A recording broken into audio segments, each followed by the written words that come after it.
So whatever stage they come into the program, the methodology has to be consistent over the span of time they're in there. Like, you try to spread out the phonics over the full 6 years of our program, so that as they work through it, they can be consistent. If it jumps around too much from year to year, then they're relearning stuff they already know, or they're skipping and have holes in their language, and that's not good either. They need to be able to learn all the sounds that they need to read eventually. Early frequent real use is key, I think. Getting students into actually reading stories, websites, anything with a true communicative functional value at a young age, when the students are still eager to learn, is vital. If students become inured to an English learning environment where nothing builds on anything else, and they are never certain how they are supposed to be able to use what they've been taught, then they can shut off. If they can see that they can develop a certain amount of independence from the teacher in their language study, then reading can become an empowering, energizing force. And last, I think content should be engaging and communicative. It should correspond to their interests and their cognitive level. And materials should also serve a communicative function. Simply reading sentences off the board isn't enough. So if you just teach them how to read this sentence, this doesn't do enough. Because even in a small picture book like this, which only has a couple pages and a couple, maybe one sentence per page, they can get used to the order of ideas in language and the way a text is set up, which is something that they can't do from just reading a single sentence. Now, there's some critical skills that I try to think of when we're designing, when we're trying to teach reading. And I just want to say that the skills I want to talk about here are not chronological or linear, and they're not isolated, discrete abilities. They're complementary. They each build onto each other. And as they're introduced to the children, they should be approached with respect to their cognitive level and implemented in stages of gradually increasing complexities.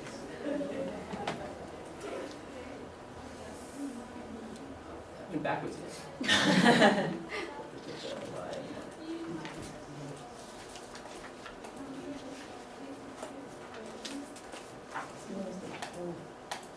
Okay. Should be there.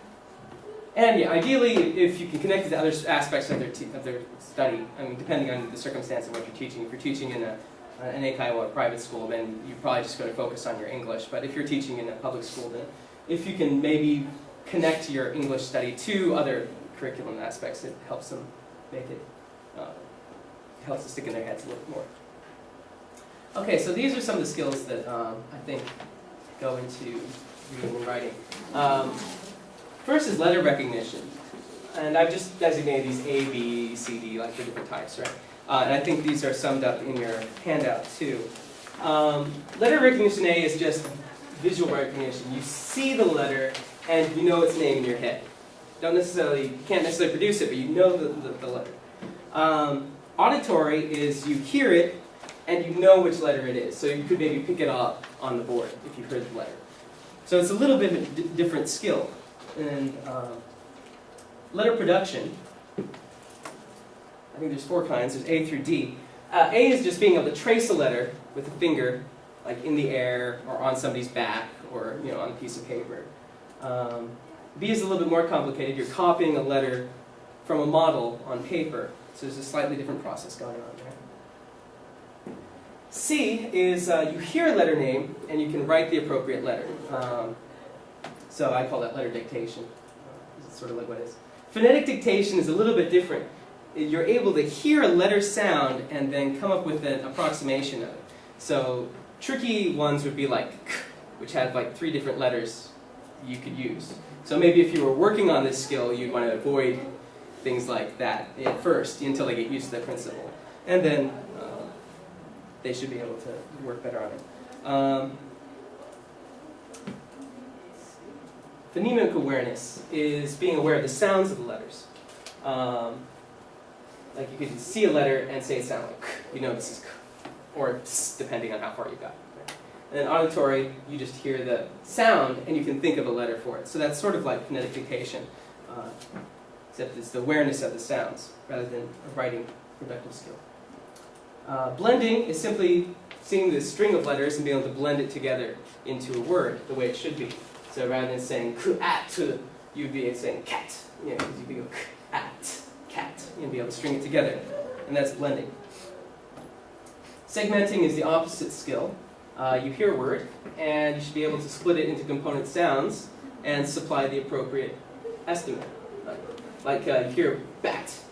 So you think bat, bat, and then you try to write B-A-T. So these are also skills that can be focused on if you notice that they're having problems with certain parts of study.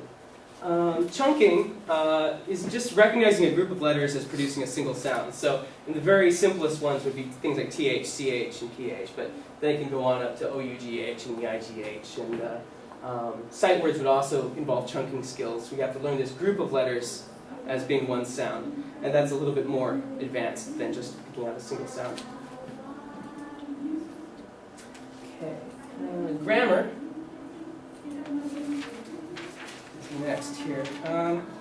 Now, this is a vital skill to understanding written language, but I would stress that at early stages of instruction should avoid detailed, explicit explanation of grammar.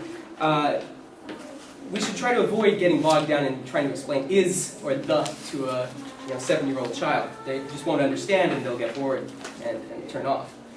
Instead, implicit comprehension of grammar should be encouraged through the use of context clues and visual representation of texts. Rather than explaining the nuances of ing, we could show children pictures which express clearly the differences of the different states of a verb and use that to help them to negotiate the meaning. Now, I've found in practice that students can often fill in the blanks of grammatical parts without the explicit information.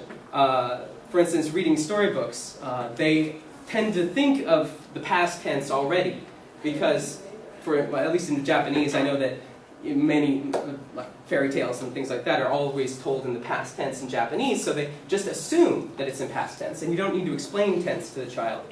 But if they can understand what the word like run or jump means, then that's the main thing. They're getting the core content of that. And if they have pictures to go along with it, then that helps them get that core content. And then the tense is just assumed, and so it doesn't need to be told to them. They can acquire it naturally. Questions should not be avoided, though. I mean, if they have a question, like, what is the? You should try to answer it as best you can, I think. But shouldn't try to get them used to you ignoring their questions. But try to avoid getting bogged down. If it's just impossible, you just don't know how to explain it, you just got to say, trust me, sometimes, I think. Especially the. That's the hardest one, I think. It's like, what does the mean? It's like, I don't know, but it comes up more often than anything else. You've got to remember this one. Although there is an activity I thought does sort of help them get the idea of that. I'll show you later. Literal translation is unnecessary. You don't need it at this stage. They'll get plenty of practice in learning how to do that when they get into junior highs and the normal schooling. But the skill that I think that they don't get enough of as they're starting out in junior high is the ability to just figure out words for themselves without having to memorize everything. And comprehension, too, is just a vital skill, I think. And from the very first, you should make sure they understand what it is they're reading. But once again, detailed, explicit explanation isn't necessary, I don't think, of the comprehension aspect. If they can get the gist of the story and understand the way the ideas are strung together, as long as there's no great misunderstanding going on there, then I think that it's fine to accept that as positive. I think when teaching comprehension, it's important to try to elicit the response from them. Try to get them to think about it and try to guide them through thinking through the thing. One thing I use with when I'm doing picture books is after we've done through our readings or whatever, we'll try to go through the class. I'll blow up a big version of it, put this on the board, and then we'll all go through it together and try to see, well, what does it mean? What's in the picture? How does it go together?